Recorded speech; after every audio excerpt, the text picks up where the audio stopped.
मैं अंकित कुमार यादव आप सभी का स्वागत करता हूं सृष्टि ज्ञान केंद्र में। लास्ट क्लास में हमने मिखाइल गोर्बाचेव की नीतियों के बारे में पढ़ा और उन नीतियों के माध्यम से किस प्रकार से सोवियत संघ में नए परिवर्तन आए और उन नए परिवर्तनों ने किस प्रकार से सोवियत संघ के विखंडन की रूपरेखा तैयार करी, ये आप सब जान चुके हैं। आज मैं चल रहा हूं आपको इस अध्याय में, इस वीडियो में समझाने सोवियत संघ का विखंडन क्यों हुआ, वो क्या कारण है जिनके कारण आपका सोवियत संघ दुनिया की दूसरी महाशक्ति टूट गई, वो क्या कारण है, आपको ये जानना बहुत जरूरी है। अगर आप इस चीज को नहीं जानेंगे तो आप कभी भी इस चैप्टर को नहीं समझ पाएंगे। इस चैप्टर को समझना आपके लिए बहुत जरूरी है और आज से अगर आप समझ जाएंगे तो आप पूरे विश्व इतिहास को समझ जाएंगे कि किसी भी देश के बर्बाद होने के पीछे क्या कारण होते हैं, किसी भी देश के बर्बाद होने के पीछे क्या कारण होते हैं। अगर वो देश उन गलतियों को ना करे वो कभी भी बर्बाद नहीं होगा। मैं आपको एक सबसे बड़ी गलती बताता हूं किसी भी देश के बर्बाद होने की। सबसे बड़ी गलती होती है उस देश की नौकरशाही में आया भ्रष्टाचार। नौकरशाही में आया भ्रष्टाचार उस देश की बर्बादी का सबसे बड़ा कारण होता है। अभी मैं चल रहा हूं आपको सोवियत संघ के विखंडन को समझाने, तो आप इसमें भी देखेंगे कि सोवियत संघ के विखंडन में अगर सबसे बड़ा योगदान किसी का है तो वो किसका है, वो है आपकी सोवियत संघ की नौकरशाही का, जिसका कर्तव्य था जनता की भलाई करना, लेकिन उसने उस जनता की भलाई पे लगने वाले धन को अपने निजी स्वार्थ पे लगाया और अपने निजी स्वार्थों की पूर्ति के चक्कर में उन्होंने देश को बर्बाद कर लिया। और दूसरा कारण है देश के पैसे को देश के विकास पे अधिकतम ना खर्च करके एक ऐसी प्रतिस्पर्धा पे खर्च करना जिससे कोई लाभ होने वाला नहीं था। हथियारों के उत्पादन पर अत्यधिक देश के संसाधनों का उपयोग करना, देश के संसाधनों का देश के मानव विकास से ज्यादा हथियार के निर्माण पर खर्च किया जाना, यह है सोवियत संघ के विखंडन के कुछ मूलभूत कारण। अब हम चल रहे हैं अपनी पुस्तक के माध्यम से पूर्ण रूप से विस्तार पूर्वक समझने कि सोवियत संघ के विखंडन के क्या क्या वो कारण हैं। मिखाइल गोर्बाचेव की नीति को बहुत लोग मानते होंगे कि सोवियत संघ के विखंडन का कारण है, लेकिन मैं आपको बता देता हूं कि मिखाइल गोर्बाचेव की नीतियां अगर सफल हो जाती तो सोवियत संघ आज भी बना होता और हो सकता कि आज वो अमेरिका को पिछाड़ चुका होता, ऐसा भी हो सकता था। लेकिन उन नीतियों के सफल ना होने के पीछे क्या कारण है, मैंने कल एक कारण और भी आपको समझाया था कि सोवियत संघ है तो 15 गणराज्यों का समूह, लेकिन इन 15 गणराज्यों में हुकूमत किसकी चलती थी, एक गणराज्य की, रूस गणराज्य। मैंने आपको समझाया था ना कल कि अगर आप दूसरों पे अपनी इच्छा थोपेंगे तो एक ना एक दिन वो आपका विद्रोह करेंगे और आपसे अपना रिश्ता तोड़ देंगे, और ये जीवन का परम सत्य है, समझ में बात, आगे सुनो। तो चलिए हम अपनी एनसीईआरटी की किताब के माध्यम से समझते हैं कि क्या है सोवियत संघ के विखंडन का कारण। विश्व की दूसरी सबसे बड़ी महाशक्ति अचानक कैसे बिखर गई? विश्व की दूसरी सबसे बड़ी महाशक्ति अचानक कैसे बिखर गई। मैंने बताया ना आपको, किसी भी चीज का पतन एक दिन में नहीं होता, उसके पतन होने के पीछे बहुत सारे कारणों का योगदान होता है, बहुत सारे कारणों का योगदान होता है। किसी एक कारण से किसी का भी पतन नहीं होता। किसी भी चीज के पतन के पीछे बहुत सारे कारण संबंधित होते हैं जो उसके पतन को लाते हैं उसके सामने। तो जैसे सोवियत संघ के पतन के पीछे बहुत सारे कारण है ना, वैसे आज जो पाकिस्तान की स्थिति है उसके पीछे भी बहुत सारे कारण हैं जिनके कारण पाकिस्तान आज बर्बादी के कगार पर खड़ा है। इसकी बर्बादी की कगार पे खड़े होने के पीछे बहुत सारे कारण हैं, बहुत सारे। तो सोवियत संघ के भी हैं बहुत सारे, चलिए समझते हैं।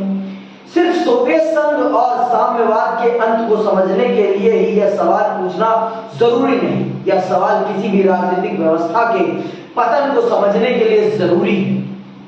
यह सवाल पूछना किसी भी व्यवस्था के पतन के लिए जरूरी है। किसी भी विचारधारा के बर्बाद होने के पीछे इस विचारधारा का बहुत बड़ा योगदान होता है। समझ आई बात? आज जैसे ये बर्बाद हुआ है, आज जैसे सोवियत बर्बाद हुआ था एक टाइम पे, आज उसी रास्ते पर आपका पाकिस्तान भी है। पाकिस्तान के भी बर्बाद होने के पीछे वही कारण है जो सोवियत संघ के बर्बाद होने के पीछे थे। अत्यधिक हथियारों पर खर्च, अत्यधिक हथियारों पे खर्च, देश की मूलभूत सुविधाओं पर, देश के मूलभूत आधारभूत सुविधाओं पर ना के बराबर खर्च किया जाता। समझ में बात? ये सबसे बड़ा कारण। और पूरे देश पर एक क्षेत्र के लोगों का प्रभुत्व, पूरे देश पर एक क्षेत्र के लोगों का प्रभुत्व, एक भाषा का प्रभुत्व, भ्रष्टाचार, ये मूलभूत कारण है जो पाकिस्तान की भी बर्बादी के कारण बन रहे हैं और आपके सोवियत के बर्बादी के कारण थे।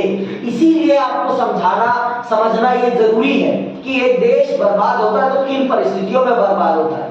इसीलिए आपको राजनीतिक इतिहास समझाया जा रहा है जिससे कि आप समझ सकें और अपने देश में वो कभी गलतियां ना होने दें जो आपके देश का पतन कर दे, जो आपके देश का पतन कर दे। समझ में बात? राजनीतिक इतिहास पढ़ाने का एक मूल उद्देश्य यही है कि आप समझें, आप जाने कि एक देश कौन सी राजनीतिक गलतियां करके अपने पतन को निमंत्रित करता है और अपने आप को बर्बाद कर लेता है। समझ में बात? अपने आप को कैसे बर्बाद करता है कोई देश, ये एक सबसे बेहतर उदाहरण है सोवियत संघ का विखंडन। कि सोवियत संघ को विखंडित करने में किसी और का योगदान नहीं है, उसका खुद का योगदान है। तो मैं आपको समझा रहा हूं, आपके बनने में भी आपका योगदान है और आपके बर्बाद होने में भी आपका योगदान है। आप किसी को उसके लिए दोषी नहीं ठहरा सकते। आप बनोगे भी तो अपने दम पर और आप बर्बाद भी होगे तो अपने दम पर, अपनी नीतियों के कारण, अपनी गलतियों के कारण। और अगर आज आप नहीं समझे इस बात को, अगर आज आप नहीं समझे इस बात को, तो आपके लिए बहुत बड़ी समस्याएं खड़ी हो जाएंगी। तो सुनना बड़े ध्यान से, सुनना बड़े ध्यान से कि सोवियत संघ टूटा तो टूटा कैसे। सोवियत संघ के रूप में ना तो कोई राज्य व्यवस्था पहली बार टूटी है और ना ही आखिरी बार। सही कहा, सोवियत संघ के जैसी ना पहली कोई टूटी है और ना आखिरी टूटी है। ऐसी बतेरी टूट रही है, आज भी टूट रही है। पाकिस्तान हमारे सामने इसका साक्षात उदाहरण है। पाकिस्तान इसका हमारे सामने साक्षात उदाहरण है कि वो भी बर्बाद हो रहा है। और किसी भी देश की बर्बादी की शुरुआत उसकी आर्थिक तबाही से ही होती है। सबसे पहले देश में रोटी रोटी की कंगाली आती है, जैसे पाकिस्तान में आई हुई है कि रोटी इतनी महंगी हो गई है कि जन सामान्य उसे प्राप्त तक नहीं कर पा रहा है। जो पाकिस्तान एटम बम की धमकी देता है, आज वो पाकिस्तान अपनी देश की जनता को 2 वक्त की रोटी मुहैया नहीं करा पा रहा है। तो ऐसे एटम बम को बनाने का क्या फायदा जो आपके देश की जनता को 2 वक्त की रोटी नसीब ना करा सके। यहां पर भी वही चीजें हैं। नितिन, बड़े ध्यान से सुनना है ये, क्योंकि ये ही वो सबसे बड़ा प्रश्न आपके प्रश्न पत्र में आएगा कि सोवियत संघ के विखंडन का मूल कारण क्या है। तो सोवियत संघ के विखंडन का मूल कारण है सोवियत संघ की राजनीतिक प्रणाली में आए भ्रष्टाचार और सोवियत संघ का अपने प्राकृतिक संसाधनों का अत्यधिक प्रयोग हथियारों के निर्माण। अभी आगे सुनो। सोवियत संघ के विघटन के कुछ विशेष कारण जरूर हो सकते हैं, लेकिन इस मामले में हम एक सर्वमान्य सबक सीख सकते हैं। हम मानता हूं मैं कि सोवियत संघ के विखंडन के कुछ विशेष कारण हो सकते हैं, लेकिन ज्यादातर देशों के टूटने के कारण कुछ एक जैसे ही होते हैं। सभी देशों में वो सामान्य समस्याएं दिखती हैं जिनके कारण वो देश टूटते हैं। समझ में बात? आगे सुनो। इसमें कोई संदेह नहीं कि सोवियत संघ की राजनीतिक आर्थिक संस्थाएं अंदरूनी कमजोरी के कारण लोगों की आकांक्षाओं को पूरा नहीं कर सकी। इसमें कोई संदेह नहीं। क्यों? क्योंकि ये राजनीतिक संस्थाएं भ्रष्ट हो चुकी थी। और ये अपनी जनता की आकांक्षाओं की पूर्ति नहीं कर पा रही थी। जिस दिन आप अपनी जनता की आकांक्षाओं की पूर्ति करना बंद कर देंगे, उस दिन आपकी जनता भी आप पर विश्वास करना बंद कर देगी। मैंने आपको जब पिछली साल जब मैं आपको संविधान का प्रथम अध्याय पढ़ा रहा था, उसमें एक बात मैंने आपको पढ़ाई थी। किसी भी देश की जनता संविधान पर तभी तक भरोसा करती है जब तक संविधान उसको अपने माध्यम से सुरक्षा मुहैया कराता रहे अथवा अधिकार उपलब्ध कराता रहे। जिस दिन उस देश की जनता को यह आभास हो गया कि ये संविधान हमें वो सुविधाएं उपलब्ध कराने में या वो सुरक्षा उपलब्ध कराने में असमर्थ है, उस दिन से उस देश की जनता उस संविधान पर विश्वास करना बंद कर देगी। तो सेम वही चीज है। जिस दिन किसी भी देश की जनता उस देश की राजनीतिक व्यवस्था पर विश्वास करना बंद कर देती है, उस दिन से उस देश के पतन का रास्ता प्रारंभ हो जाता है। तो सोवियत संघ में भी यही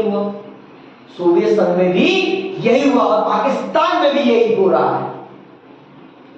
पाकिस्तान की जनता अब अपनी राजनीतिक संस्थाओं पर वो विश्वास नहीं कर पा रही जो पहले था विश्वास पाकिस्तान की जनता। समझ में आई बात?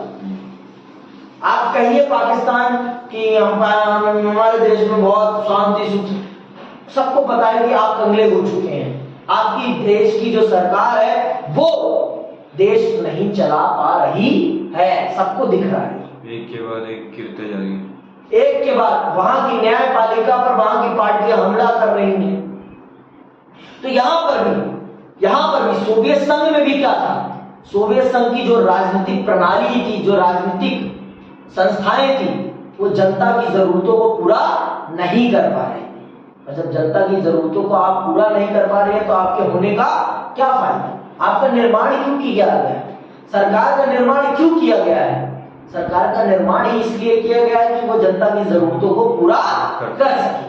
और जिस दिन सरकार अपने इस कर्तव्य में विफल होती है, उस दिन जनता उसके भी पीठ पर मारती है लात। अब आपकी हमें जरूरत नहीं है। अब आप हमारे लिए किसी भी काम के नहीं। ये बात आप जान लीजिए। जनता तभी तक आपको महत्व देगी जब तक आप जनता के लिए किसी न किसी रूप में महत्वपूर्ण होंगे। जिस दिन आप जनता के लिए महत्वहीन हो जाएंगे उस दिन जनता भी आपसे कहेगी टाटा बाय बाय, जय हिंद जय भारत, कहेगी चलो हटो, अब आपकी मुझे जरूरत है। सारा खेल किस चीज का है? जरूरत का है। दुनिया चलती है तो किस पर चलती है? जरूरत पर चलती है। समझ में आई बात? दुनिया अगर चलती है तो किस चीज पे चलती है? जरूरत पे चलती है।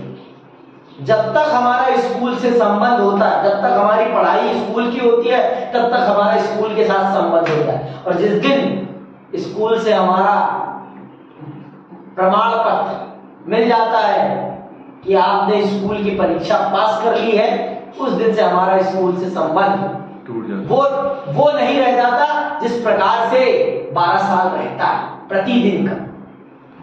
रहता तो है लेकिन जो प्रतिदिन का संबंध होता है वो नहीं रहता। तो सारा खेल किस चीज का है? सारा खेल जरूरत का है। सारा खेल किसका है? जरूरत का।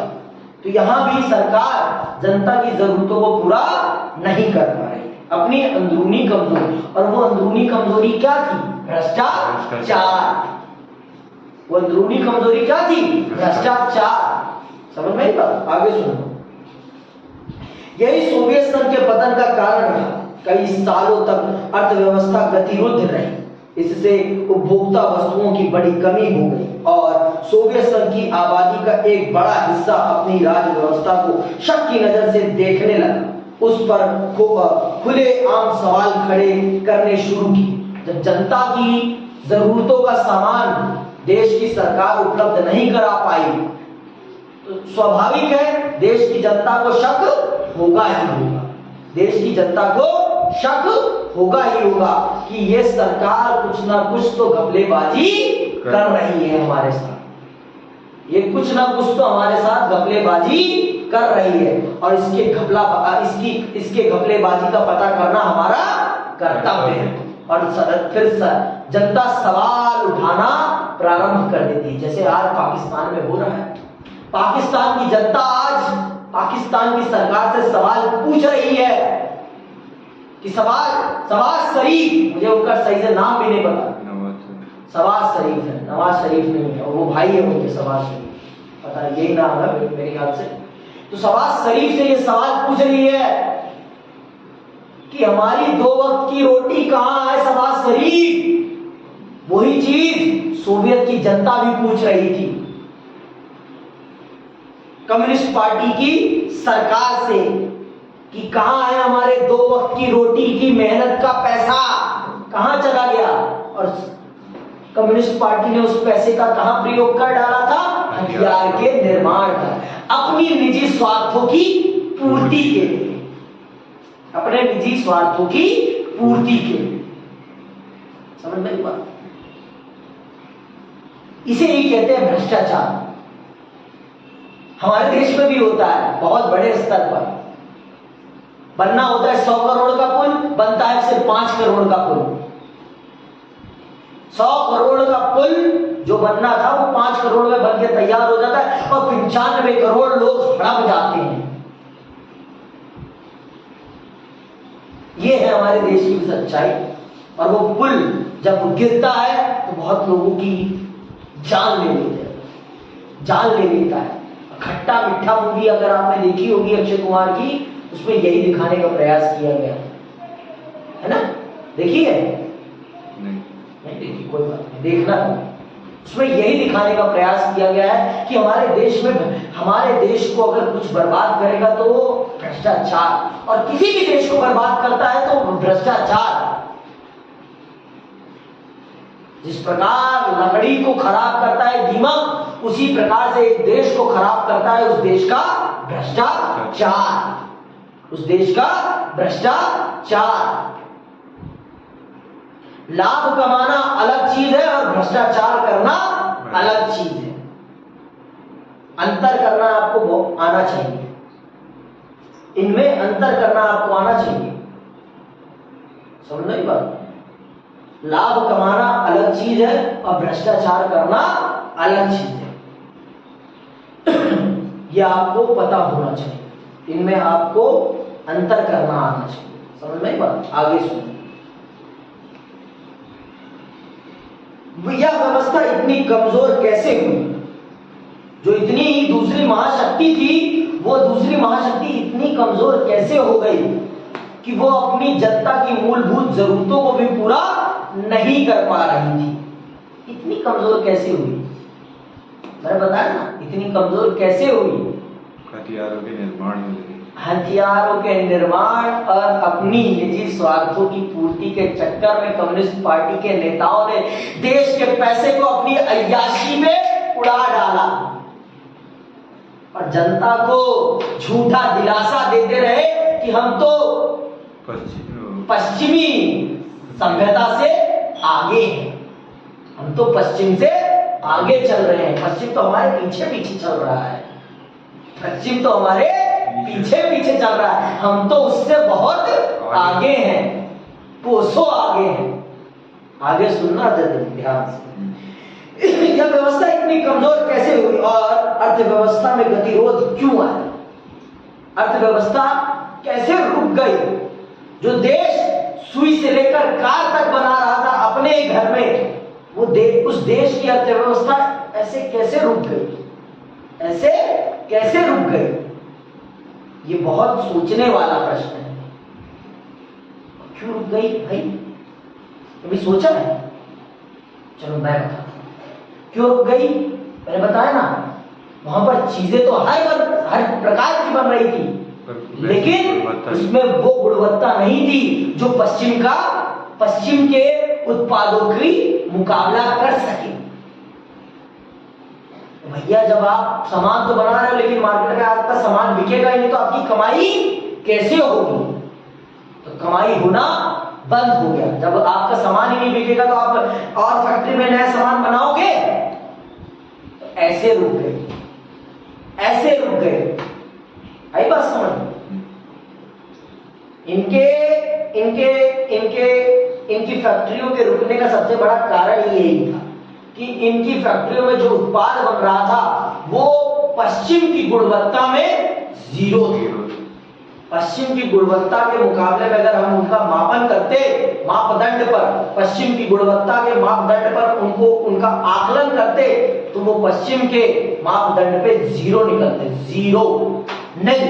इसीलिए मार्केट में उनका सोवियत संघ का सामान बिकना ही बंद हो जाता है। सोवियत संघ का सामान बिकना ही बंद हो जाता है, और जब बिकना ही बंद हो जाता है तो फैक्ट्रियों में सामान बनना भी बंद हो जाता है, और जब सामान बनना ही बंद हो जाता है तो लोग क्या हो जाते हैं? लोग बेरोजगार हो जाते हैं, और जब लोग बेरोजगार होंगे तो क्या होगा? अर्थव्यवस्था बर्बादी की कगार पर आ जाएगी, बर्बादी की कगार पर आ जाएगी। समझ में बात? अगर आज के समय में जापान इतना तेजी से तरक्की कर रहा है तो उसके पीछे सबसे बड़ा कारण क्या है? उसकी गुणवत्तावान वस्तुएं, उसकी गुणवत्तावान वस्तुएं। लोग जापान की चीजों पर आंख बंद करके भरोसा करते हैं। क्यों? क्योंकि उन्हें पता है जापानी वस्तुएं गुणवत्ता के मामले में दुनिया की सबसे बेहतरीन वस्तुएं होती हैं। लेकिन वहीं चीनी वस्तुओं के मामले में क्या है? चीनी वस्तुएं एक बार के प्रयोग की चीजें हैं, बस एक बार चली तो चली, नहीं चली तो फुस, नहीं चली तो फुस, ये वाली बात है। समझ में बात? तो सोवियत में भी कुछ ऐसा ही हो रहा था, सोवियत संघ में भी कुछ ऐसा ही हो रहा था, जिस कारणवश दुनिया की दूसरी सबसे बड़ी अर्थव्यवस्था ठप पड़ जाती है। आगे सुनो। इसका उत्तर काफी हद तक साफ है। इस सिलसिले में एक बात एकदम स्पष्ट है कि सोवियत संघ ने अपने संसाधनों का अधिकांश परमाणु हथियार और सैन्य साजो सामान पर लगाया। मैंने आपको पहले बता दिया है इस बात कि सोवियत संघ ने देश के आर्थिक विकास पर जितना पैसा खर्च नहीं किया उससे कहीं ज्यादा पैसा उसने खर्च कहां पर किया? हथियारों के निर्माण पर। और मैं आपको बता चुका हूं, हथियार कभी भी किसी भी प्रकार का मानव विकास या आर्थिक विकास नहीं करते। हथियार कभी भी किसी भी प्रकार का न मानव विकास करते हैं और ना ही आर्थिक विकास करते हैं, और ये एक प्रकार का खतरा जरूर पैदा कर देते हैं। तो इसीलिए दुनिया को एक बार सोचना चाहिए कि हथियारों पे लगाया जाने वाला पैसा क्या सचमुच देश के विकास पे लगाया जाने वाला पैसा है या देश की बर्बादी पे लगाया जाने वाला पैसा है। एक बार देश को सोचना जरूर चाहिए इस बार, किसी भी देश को, अपने भी देश को, दूसरे भी देशों को सोचना चाहिए एक बार। मैं आपको चीन की एक हकीकत बताता हूं। चीन अपने देश की जनता की मेहनत की कमाई निचोड़ कर अपने देश के हथियारों पर लगा रहा है। एक ना एक दिन चीन की जनता जरूर चीन का विरोध करेगी और चीन की बर्बादी का वही कारण बनेगा। आप ये जान लीजिए, जिस देश की जनता उस देश की शासन व्यवस्था से खुश नहीं होगी, वो देश एक ना एक दिन बर्बाद जरूर होगा, चाहे वो कितनी भी आर्थिक तरक्की क्यों ना कर ले, चाहे वो कितने आधुनिक हथियार क्यों ना बनाए। अगर उस देश की जनता उस देश की शासन व्यवस्था से खुश नहीं है, तो एक ना एक दिन उस देश की शासन व्यवस्था को वो जनता उखाड़ फेंकेगी। ये बात आप जान लो। तो देश की जनता को खुश रखना देश की सरकार की प्रथम जिम्मेदारी होनी चाहिए, ना कि हथियारों का निर्माण करना देश की प्रथम जिम्मेदारी होनी चाहिए। समझ में आई बात? आगे सुनो। उसने अपने संसाधन पूर्वी यूरोप के अपने पिछलग्गू देशों के विकास पर भी खर्च किए ताकि वे सोवियत नियंत्रण में बने रहें। इससे सोवियत संघ का गहरा आर्थिक दबाव बना और सोवियत व्यवस्था इसका सामना नहीं कर सकी। पूर्वी यूरोप के देशों को सोवियत खेमे में रखने के लिए सोवियत संघ ने पूर्वी यूरोप के देशों पर खूब पैसा खर्च किया और वही सबसे पहले सोवियत संघ के विखंडन का आगाज करते हैं, बर्लिन की दीवार को गिरा के। जिनके ऊपर सोवियत संघ ने सबसे ज्यादा पैसा लगाया, जिनके विकास में सबसे ज्यादा पैसा लगाया, ये सोचकर कि अगर मैं इनका विकास करूंगा तो ये मेरा साथ नहीं छोड़ेंगे, लेकिन उन्होंने ही सबसे पहले इसका साथ छोड़ा। सोवियत संघ का साथ पूर्वी यूरोप के देशों ने ही सबसे पहले छोड़ा। तो इसीलिए कहते हैं कभी भी अपनों से ज्यादा दूसरों पर भरोसा मत करो। जो अपने हैं वो अपने हर कीमत पर रहेंगे और जो दूसरे हैं वो किसी भी कीमत पर अपने नहीं हो सकते, किसी भी कीमत पर। ये बात आप जान लो। आज हम कितना भी उन्हें अपना माने, लेकिन वो कभी अपने नहीं हो सकते। और जो अपने हैं उन्हें हम कितना भी अपने से दूर क्यों ना करें, वो कभी अपने से हमसे दूर नहीं हो सकते। आई बात समझ? तो यही चीज है, सोवियत संघ ने यही गलती करी, सोवियत संघ ने यही गलती करी। अगर वो यही पैसा अपने देश की जनता और सब पे, मैं समझता हूं हथियारों के ऊपर कम से कम खर्च करके अगर देश की जनता के ऊपर ज्यादा से ज्यादा खर्च करता सोवियत संघ, तो सोवियत संघ का विखंडन नहीं होता। और वहीं अमेरिका इसके विपरीत चल रहा था। मैंने आपको बताया अमेरिका एक पूंजीवादी देश है, उसे अपने देश की जनता के विकास के लिए खुद जिम्मेदार होने की कोई जरूरत नहीं थी। उसे सिर्फ अपने देश की जनता के लिए मूलभूत आधारभूत ढांचा तैयार करने की जरूरत थी, और वहां की देश की जनता खुद अपने आर्थिक विकास के लिए जिम्मेवार थी। वहां की जनता अपने आर्थिक विकास के लिए खुद जिम्मेवार थी। अमेरिकी सरकार के ऊपर जिम्मा सिर्फ कितना था? देश के लिए आधारभूत सुविधाओं का निर्माण करना। समझ में बात? तो अमेरिका अमेरिका ने बहुत ही सोच समझ के साथ रणनीतियों पे चलते हुए अपने देश को चलाया, तभी वो आज भी दुनिया की सबसे बड़ी ताकत बना बैठा है। समझ में आई बात? तो ये सीखने वाली चीजें हैं कि अगर आपको किसी से लड़ना है ना, तो सबसे पहले अपने परिवारजनों को अपने पैरों पे खड़ा कर दो उनको। वो अपने पैरों पे अगर खड़े हो जाएंगे तो आपके ऊपर उनकी जिम्मेदारी नहीं रहेगी। तब आप निर्भीक होकर दुनिया से लड़ सकते हैं। समझ में? तब आप निर्भीक होकर दुनिया से लड़ सकते हैं। ये बात आप जान लीजिए। आगे सुनिए फिर इसी बात पे।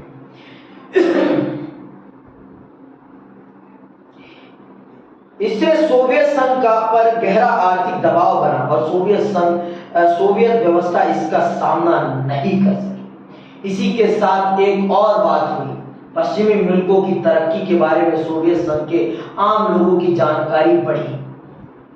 जब सोवियत जनता को ये पता चला कि पश्चिम में इस प्रकार की तरक्की हो रही है, लोग टीवी देख रहे हैं, लोग इंटरनेट के माध्यम से एक दूसरे से बात कर रहे हैं, लोग दूर दूर रहते हुए भी एक दूसरे से बात कर रहे हैं, तो सोवियत संघ की जनता बौखला सी गई कि हमें कितना मूर्ख बनाया जा रहा है, कि हम दुनिया में सबसे आगे हैं।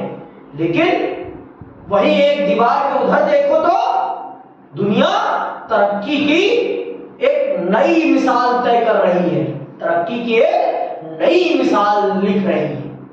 तो सोवियत जनता बौखला जाती है कि नहीं, अब ये झूठ अब बर्दाश्त नहीं होगा, अब ये झूठ बर्दाश्त नहीं होगा। इस झूठ का पर्दाफाश होना बहुत जरूरी है। इस झूठ का पर्दाफाश होना बहुत जरूरी है। तो आगे सुनो। वे अपनी राज व्यवस्था और पश्चिमी देश की राज व्यवस्था के बीच मौजूद अंतर भांप सकते थे। सालों से इन लोगों को बताया जा रहा था कि सोवियत राज व्यवस्था पश्चिम के पूंजीवाद से बेहतर है, लेकिन सच्चाई यह थी कि सोवियत संघ पिछड़ चुका था और अपने पिछड़ेपन की पहचान से लोगों को राजनीतिक मनोवैज्ञानिक रूप से धक्का। जब लोगों को इस बात का पता चला कि हमारा देश पिछड़ रहा है, तो लोग बकास करते हैं, उनसे ये सच बर्दाश्त नहीं हो पाता। अब उनसे ये मानसिक प्रताड़ना नहीं सही जाती। समझ में आई बात? उनसे अब ये मानसिक प्रताड़ना नहीं सही जाती। वो कहते हैं अब अगर हमने अपनी सरकार का विरोध नहीं किया तो हम दुनिया में दूसरी महाशक्ति नहीं, सबसे दूसरे बन जाएंगे, सबसे दूसरे, पीछे से दूसरे बन जाएंगे। तो इसलिए अब हमें सरकार का विरोध करना पड़ेगा, सरकार की नीतियों का विरोध करना पड़ेगा, देश के संसाधनों का सही दिशा में प्रयोग कराना पड़ेगा। समझ में? मिखाइल गोर्बाचेव ये सब करने का प्रयास भी करते हैं, लेकिन जनता उतना सब्र नहीं बांध पाती, और मिखाइल गोर्बाचेव की नीतियों को रौंदते हुए देश को ही तोड़ डालती है। आगे सुनो।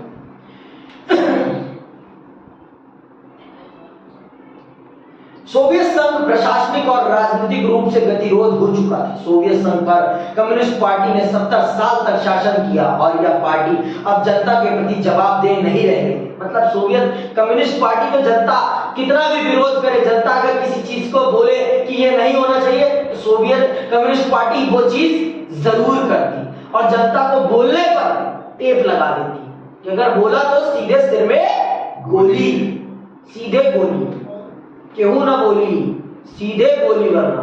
समझ में आया? अगर तुमने मेरा विद्रोह किया सीधे सर में मारूंगा गोली। ये था कम्युनिस्ट पार्टी का सीधा सीधा नारा। तो कितने दिन तक जनता आपका ये आतंक सहती? कितने दिन तक? तो अब बताओ जतिन, क्या मिखाइल गोर्बाचेव की नीतियां सोवियत संघ के विखंडन का कारण है, या उससे पूर्व की ये जो घटनाएं हैं ये सब उसका कारण है? उससे पूर्व की घटना है। ये जो घट रही है, भ्रष्टाचार, प्राकृतिक संसाधनों का अपव्यय, किस पर? समाज के विकास पे ना होकर सैनिक संसाधनों पर उसका हद से ज्यादा उपयोग, ये सब कारण है। जनता को झूठा दिलासा, जनता को अंधविश्वास में रखना कि हम पश्चिम से आगे हैं, ये वो कारण है जिनके कारण सोवियत संघ टूटता है। ये वो कारण है, समझ में आई बात? आगे सुनो। 70 सालों तक शासन किया और पार्टी अब जनता के प्रति जवाबदेह नहीं रह गई। गतिरुद्ध प्रशासन, भारी भ्रष्टाचार, अपनी गलतियों को सुधारने में व्यवस्था की अक्षमता, शासन में ज्यादा खुलापन लाने के प्रति अनिच्छा और देश की विशालता के बावजूद सत्ता का केंद्रीकृत होना, इन सारी बातों का सत्ता का केंद्रीकरण, मतलब कम्युनिस्ट पार्टी ने पूरे देश को सेंट्रलाइज कर रखा था। इतना बड़ा देश था और इतने बड़े देश को एक जगह से चलाया जाता था। बताओ कैसे हो सकता है? हम तो उनके मुकाबले में बहुत छोटे हैं और हमने अपने देश को 28 राज्यों में एक केंद्र सरकार में बांटा हुआ है। हम यहाँ संघात्मक ढांचा चला रहे हैं और वो इतना बड़ा देश होकर भी वो सेंट्रलाइज सिस्टम पे चलता था, सेंट्रलाइज सिस्टम पर। तो कैसे का बात बनेगी भाई? एक जगह से तुम्हारे देश के लिए सब कुछ तय होता था। एक जगह की स्थिति को देखकर पूरे देश की स्थिति का आकलन किया जाता था। कहीं से सही है? और कम्युनिस्ट पार्टी इसमें किसी भी प्रकार का फेरबदल करना नहीं चाहती थी। कम्युनिस्ट पार्टी अपनी सत्ता में किसी भी प्रकार की दखलंदाजी नहीं आने देना चाहती थी। कम्युनिस्ट पार्टी जनता का किसी भी प्रकार का विरोध नहीं सहन करती थी। अब बताओ क्या होगा? जनता कितना सहे आपका टॉर्चर? और जब उसको मौका मिला तो उसने कहा कि ना भैया, अगर आज नहीं निकले इस पिंजरे से फिर कभी नहीं निकल पाएंगे, फिर कभी नहीं निकल पाएंगे। और मिखाइल गोर्बाचेव का शासनकाल वही आजादी का समय है जिस समय जनता इस पिंजरे को तोड़ती है और आजाद परिंदे की तरह उड़ जाती है, आजाद परिंदे की तरह उड़ जाती है। समझ रही बात? ये है। तो अब आपको समझ में आ रहा है ना सोवियत संघ के विखंडन का क्या कारण है? सोवियत संघ के विखंडन का क्या कारण है? आगे सुनिए।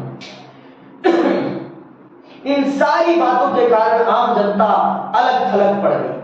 इससे भी बुरी बात यह थी कि पार्टी के अधिकारियों को आम नागरिकों से ज्यादा अधिकार मिले। यह सबसे बड़ी बुरी बात थी। कहने के लिए समानता वाला देश है, लेकिन पार्टी के अधिकारियों को जनता से ज्यादा अधिकार मिले हुए थे, जनता से ज्यादा विशेषाधिकार मिले हुए थे। तो किस बात की समानता भैया? हमारे देश का निर्माण किस आधार पर हुआ था कि हम सब एक समान हैं। हम सब क्या है? एक समान।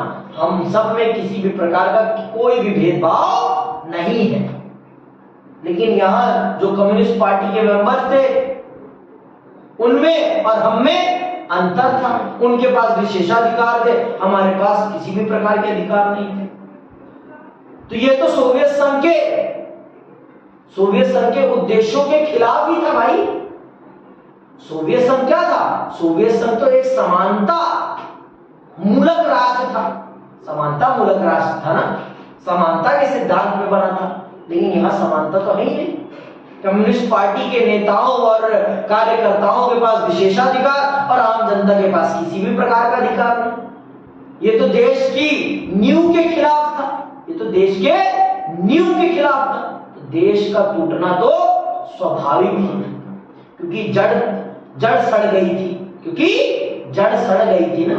और जिस देश की जड़ सड़ जाए उस देश का पेड़ गिरना स्वाभाविक है, उस देश का पेड़ गिरना स्वाभाविक है। आप कितना भी बचाने का प्रयास क्यों ना करें, लेकिन वो एक ना एक दिन गिर जाएगा। जैसे आपका पाकिस्तान बना था वो इस्लाम के नाम पर, लेकिन आज वहां के जो लोग हैं वो इस्लाम की एक बात को सही ढंग से फॉलो नहीं करते। इस्लाम धर्म कहता है कि हम सब पाक हैं, और वो कितने पाक हैं उनको ही पता है। सारे के सारे चोर हैं। वहां की सरकार जितनी ज्यादा चोर है ना, उतनी दुनिया की कहीं की भी सरकार चोर नहीं। इसीलिए वहां आर्थिक संकट आया है, जिसे उर्दू में गुर्बत कहते हैं। बर्बादी आ रखी है, बर्बादी आ रखी है, समझ में आई बात? इसीलिए आ रखी है कि जब आप अपने सिद्धांतों के विरुद्ध जाओगे तो आप बर्बाद हो जाओगे, आप बर्बाद हो जाओगे। और ये भी अपने सिद्धांतों के विरुद्ध चले गए थे। बात ये समानता की करते थे, लेकिन अब इनमें समानता की वो बात नहीं रह गई थी जो होनी चाहिए थी। भाई आप नेता हो तो क्या हुआ, आप में और हम में समानता है, आप अलग कैसे हो? हमारा देश का निर्माण ही समानता के आधार पर हुआ है, तो आपके पास विशेषाधिकार कैसे हो सकते हैं भाई?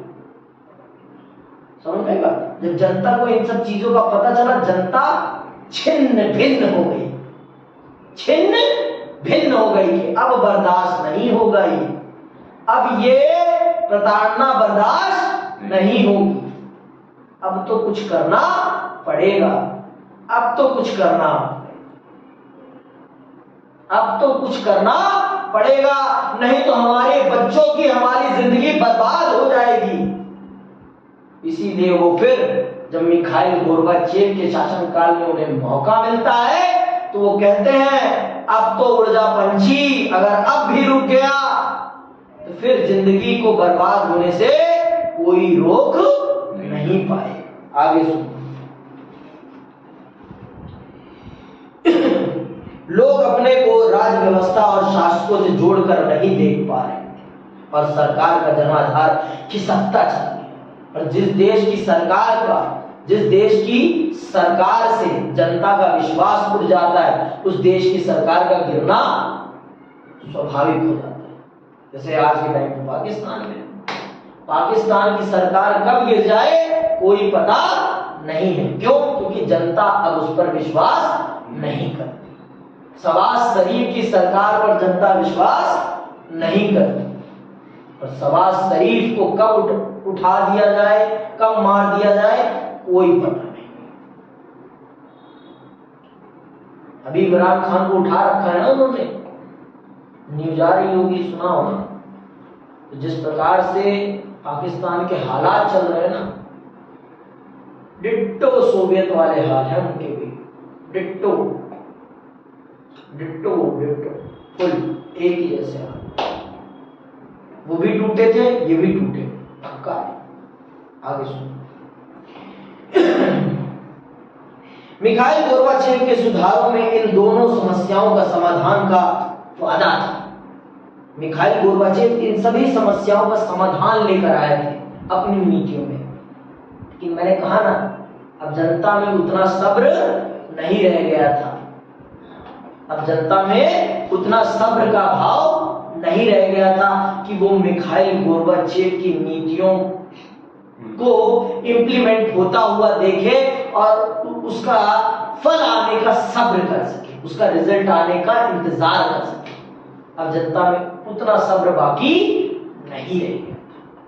समझ नहीं बात? अब जनता में उतना सब्र बाकी नहीं रह गया, और उसी का परिणाम होता है कि जब जनता को मौका मिलता है मिखाइल गोर्बाचेव के शासनकाल में, तो जनता कहती है कि अब नहीं उड़े फिर कभी नहीं उड़ पाएंगे अपनी आजादी को प्राप्त करने के लिए। फिर कहते हैं उड़ जा काले कावाले मुंह बिच खंड पावा, निकल जाते हैं फिर। ठीक है, आगे सुनो। गोर्बाचेव ने अर्थव्यवस्था को सुधारने, पश्चिम की बराबरी पर लाने और प्रशासनिक ढांचे में ढील देने का वादा किया। गोर्बाचेव तो रोग का ठीक ठीक निदान कर रहे थे और सुधारों को लागू करने का उनका प्रयास भी ठीक था। ऐसे में आपको आश्चर्य हो सकता है कि फिर सोवियत संघ टूटा क्यों? जब भैया सब कुछ ठीक ही हो रहा था मिखाइल गोर्बाचेव के शासन काल में, तो टूटा क्यों फिर सोवियत संघ? मैंने बताया ना आपको, जनता में अब उतना सब्र नहीं रह गया था। जनता जानती थी कि मिखाइल गोर्बाचेव को कब रास्ते से हटा दिया जाए, कब उनको सत्ता से उतार दिया जाए, कब उन्हें कम्युनिस्ट पार्टी के महासचिव के पद से हटा दिया जाए और कब ये नीतियां बंद हो जाए। इसीलिए अब जनता में वो सब्र का भाव नहीं रह गया, जनता में अब वो सब्र का भाव नहीं रह गया। समझ में? आगे सुनो।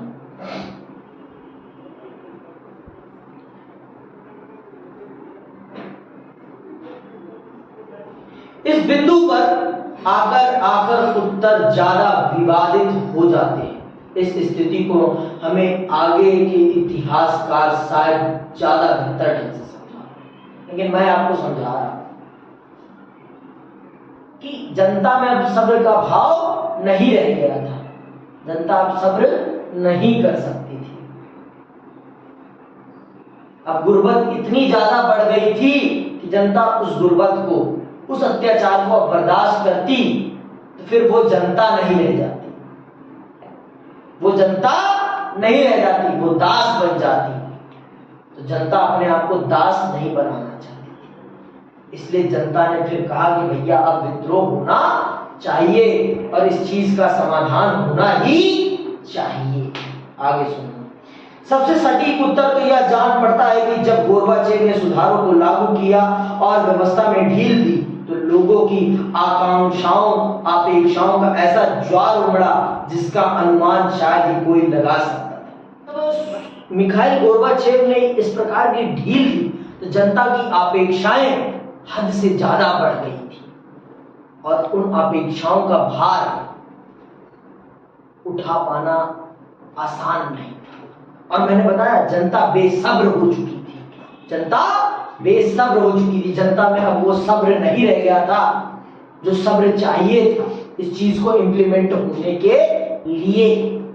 इस चीज को इंप्लीमेंट होने के लिए जो सब्र चाहिए था वो सब्र अब जनता के अंदर नहीं रह गया। आगे सुनना। इस पर काबू पाना एक अर्थ में असंभव हो गया। सोवियत संघ में जनता के एक तबके की सोच यह थी कि गोर्बाचेव को ज्यादा तेज गति से कदम उठाने चाहिए। ये लोग उनकी कार्य पद्धति से धीरज खो बैठे, कार्य पद्धति से धीरज खो बैठे। मैंने पहले ही बता दिया आपको, जनता बेसब्र हो चुकी थी, जनता इन सुधारों को बहुत तेजी से इंप्लीमेंट होता हुआ देखना चाहती थी, लेकिन ये सुधार उतनी तेजी से इंप्लीमेंट नहीं हो पा रहे थे जितनी तेजी से इनको इंप्लीमेंट होना चाहिए था। जनता के हिसाब से, जनता के हिसाब से जितनी तेजी से इंप्लीमेंट होना चाहिए था उतनी तेजी से इंप्लीमेंट नहीं हो रहे थे। और यही चीज सोवियत संघ के विखंडन का कारण बनती है। मैंने बताया ना, मिखाइल गोर्बाचेव की नीतियों से जनता तो खुश थी, लेकिन कम्युनिस्ट पार्टी के लीडर्स खुश नहीं थे। वो मिखाइल गोर्बाचेव की नीतियों का विरोध कर देते हैं, मिखाइल गोर्बाचेव की नीतियों का विरोध कर देते हैं और फिर जनता भी विद्रोह कर देती है कि नहीं, हमें पुरानी पद्धति में नहीं जाना किसी भी सूरते हाल, हमें पुरानी पद्धति में तो किसी भी सूरते हाल जाना ही नहीं है, चाहे कुछ भी क्यों ना हो जाए, हम पुरानी पद्धति में तो किसी भी हालत में नहीं जा सकते। आगे सुनना। धीरज, ये लोग उनकी कार्य पद्धति से धीरज खो बैठे और निराश हो गए। इन लोगों ने जैसा सोचा था वैसा फायदा उन्हें नहीं हुआ। यह संभव है, उन्हें बहुत धीमी गति से फायदा हो रहा था। जनता के एक हिस्से, खासकर कम्युनिस्ट पार्टी के सदस्य और वे लोग जो सोवियत व्यवस्था के से फायदे में थे के विचार ठीक इसके विपरीत थे। उनका कहना था कि हमारी सत्ता और विशेषाधिकार अब कम हो रहे हैं और गोरबाचेव बहुत जल्दबाजी दिखा रहे हैं। इस खींचतान में गोरबाचेव का समर्थन हर तरफ से जाता रहा और जनमत आपस में बंट गया। जो लोग उनके साथ थे उनका भी मोह भंग हुआ। ऐसे लोगों ने सोचा कि गोरबाचेव खुद अपनी ही नीतियों पर ठीक तरह से अपनी ही नीतियों का ठीक तरह से बचाव नहीं कर पा रहे हैं और यही गोरबाचेव को कम्युनिस्ट पार्टी के महासचिव के पद से हटा दिया जाता है। और फिर वो होता है जिसकी कोई कल्पना नहीं करता, जिसकी कोई कल्पना नहीं करता। क्या होता है? सोवियत संघ का विखंडन। कम्युनिस्ट पार्टी के लोग इन सुधारों के विरुद्ध में थे और जो जनता इन सुधारों के पक्ष में थी वो इन सुधारों को बहुत तेजी से इंप्लीमेंट होता देखना चाहती थी।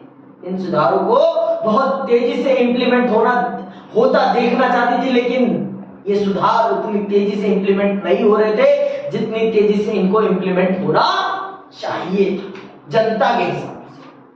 मिखाइल गोर्बाचेव के हिसाब से तो इंप्लीमेंटेशन सही चल रहा था, लेकिन जनता के हिसाब से इंप्लीमेंटेशन बहुत धीरे थी और जनता बेसब्र हो जाती है। और जनता और कम्युनिस्ट पार्टी के वो लोग जो इन सुधारों के खिलाफ थे, दोनों मिखाइल गोर्बाचेव के खिलाफ हो जाते हैं और मिखाइल गोर्बाचेव जनता का विश्वास खो बैठते हैं और उन्हें सत्ता से बाहर कर दिया जाता है। उन्हें सत्ता से बाहर कर दिया जाता है और फिर वो होता है जिसकी किसी ने कभी कल्पना नहीं की थी।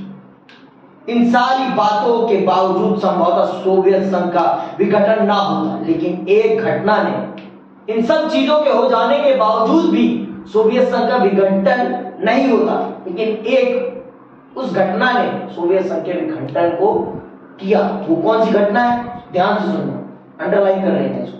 लेकिन एक घटना ने अधिकांश पर्यवेक्षकों को चौंकाया और सोवियत व्यवस्था के अंदर के लोग भी इससे दंग रह गए। यह घटना थी राष्ट्रवादी भावनाओं और संप्रभुता की इच्छा के उभार की। सोवियत संघ के विखंडन का सबसे बड़ा कारण है सभी राष्ट्रों में अपने राष्ट्र के प्रति राष्ट्रवाद की भावना का पनपना। जो सोवियत संघ के 15 गणराज्य थे, उन 15 गणराज्यों में से बहुत सारे गणराज्यों में इस फीलिंग का, इस प्राइड का पैदा होना कि हमारा देश हमारे हिसाब से चलना चाहिए। और इसी फीलिंग ने सोवियत संघ को तोड़ डाला। तो अगर आपसे पूछे कोई कि सोवियत संघ के टूटने का तात्कालिक कारण क्या है, तो सोवियत संघ के टूटने का तात्कालिक कारण है feeling of nationality, the birth of feeling of nationality, राष्ट्रवाद की भावना का पनपना। सोवियत के गणराज्यों में राष्ट्रवादी भावना का पनपना और संप्रभुता का पनपना, सोवेरेनिटी का पनपना ही सोवियत संघ के विखंडन का कारण बनता है। जो 15 गणराज्य थे ना, वो कहते हैं कि अब हम अपने गणराज्यों को अपने हिसाब से चलाएंगे। हमारा गणराज्य है, हम अलग हैं, हमें सोवियत संघ से कोई मतलब नहीं है, हमारा सोवियत संघ से कोई मतलब नहीं। जिस दिन से उनके अंदर ये भावना पैदा हो गई ना, उसी भावना ने सोवियत संघ को तोड़ डाला, उसी भावना ने सोवियत संघ को तोड़ डाला। ठीक है। इच्छा के उभार की रूस और बैलिस्टिक गणराज्य यूक्रेन तथा जॉर्जिया जैसे सोवियत संघ के विभिन्न गणराज्य इस उभार में शामिल थे। राष्ट्रीयता और संप्रभुता के भावों का उभार सोवियत संघ के विघटन का अंतिम और सर्वाधिक तात्कालिक कारण सिद्ध हुआ। इस मसले पर भी अलग अलग राय मिलती है। इस मसले पर भी बहुत सारे लोग अलग अलग राय रखते हैं। तो ये एक प्रक्रिया है आपके सोवियत संघ के विघटन की। ये है प्रक्रिया, ये वो अंतिम प्रक्रिया है। इसे आप वो माचिस मान सकते हैं जिसने सोवियत संघ को जलाकर रख दिया। नेशनैलिटी और सोवेरेनिटी, फील ऑफ नेशनैलिटी एंड सोवेरेनिटी वो कारण बनती हैं जिनके कारण आपका सोवियत संघ टूट जाता है। समझ में आई बात? आगे सुनिए। एक विचार तो यह है कि राष्ट्रीयता की भावना और तड़प सोवियत संघ के समूचे इतिहास में कहीं ना कहीं जारी थी, और चाहे सुधार होते या ना होते, सोवियत संघ में अंदरूनी संघर्ष होना ही था। खैर, यह तो इतिहास की अनिवार्यता के बारे में अनुमान लगाना हुआ, लेकिन सोवियत संघ के आकार, विविधता तथा इसकी बढ़ती हुई आंतरिक समस्याओं को देखते हुए ऐसा सोचना असंगत भी नहीं। भाई बहुत बड़ा है, और जिस प्रकार की वहां की राजनीतिक स्थितियां बन गई थी, ये सोचना कहीं से भी गलत नहीं है कि चाहे ये घटना होती या ना होती, लेकिन एक समय बाद सोवियत संघ टूट जाता है।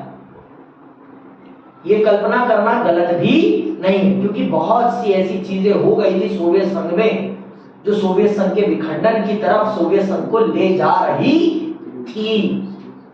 सबसे बड़ा कारण तो मैंने आपको बता ही दिया, भ्रष्टाचार और पूरे देश को एक जगह से चलाया जाना। पूरे देश को एक जगह से चलाया जाना, पूरे देश को एक जगह से चलाया जाना ना सोवियत संघ के विखंडन का सबसे बड़ा कारण है। सबसे बड़ा, हमारा देश इतने शांतिपूर्ण तरीके से क्यों चलता है?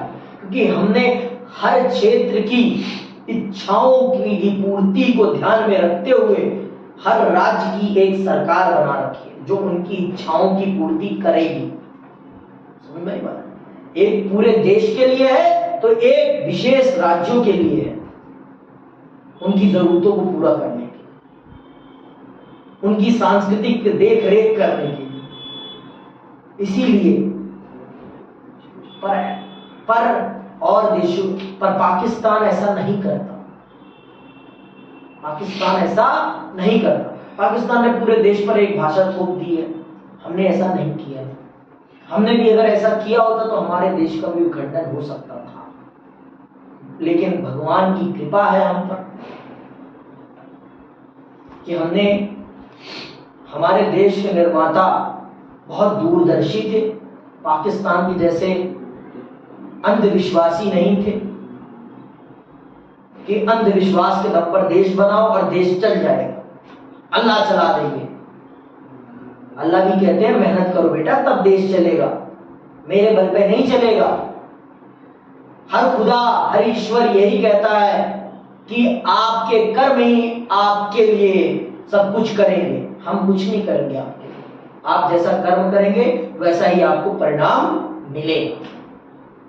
आई बात समझ? तो इसका मतलब ये बताता है कि पाकिस्तान की जनता सबसे निकम्मी जनता है, सबसे निकम्मी जनता है। ये बात बताता है क्योंकि वो खुदा के रास्ते पर या ईश्वर के रास्ते पर नहीं चल रहे हैं। वो खुदा या ईश्वर के रास्ते पर नहीं चल रहे हैं, तभी तो वो बर्बादी की कगार पर आकर खड़े हो गए हैं। आई बात समझ? आगे सुनो।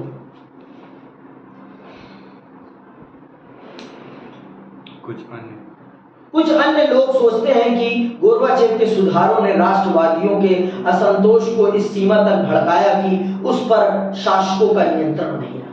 सरासर गलत है। जो लोग मिखाइल गोर्बाचेव को सोवियत संघ के विखंडन का कारण मानते हैं ना, वो सरासर गलत मानते हैं। वो व्यक्ति तो सोवियत संघ को और मजबूत करना चाहता था, लेकिन जनता के ऊपर इतना उत्पीड़न हो चुका था उससे पहले की सरकारों के द्वारा कि जनता उतना सब्र नहीं कर पाई, उतना सब्र या धैर्य नहीं धर पाई जितना धैर्य और सब्र चाहिए था इन सुधारों को जमीनी हकीकत में तब्दील होने के लिए। इन सुधारों को जमीनी हकीकत में तब्दील होने के लिए जितना समय चाहिए था उतना समय मिखाइल गोर्बाचेव को नहीं मिल पाया। और जनता उस पर विश्वास नहीं कर पाई, जिस कारण से सोवियत संघ टूट गया। जिस कारण से, समझ में आया? आगे सुनो।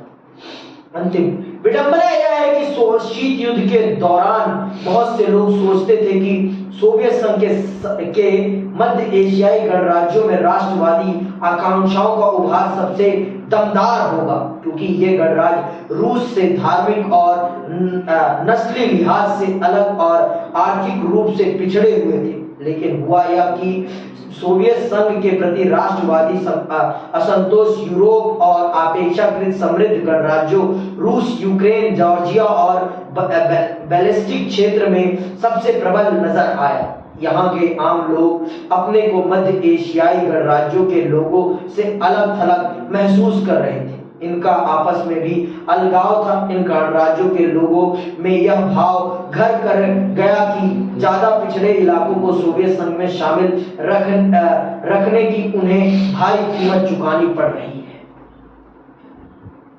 जहां दुनिया सोच रही थी कि मध्य एशिया के देशों में सबसे पहले राष्ट्रवाद की भावना पनपेगी, वहां उसका विपरीत हुआ।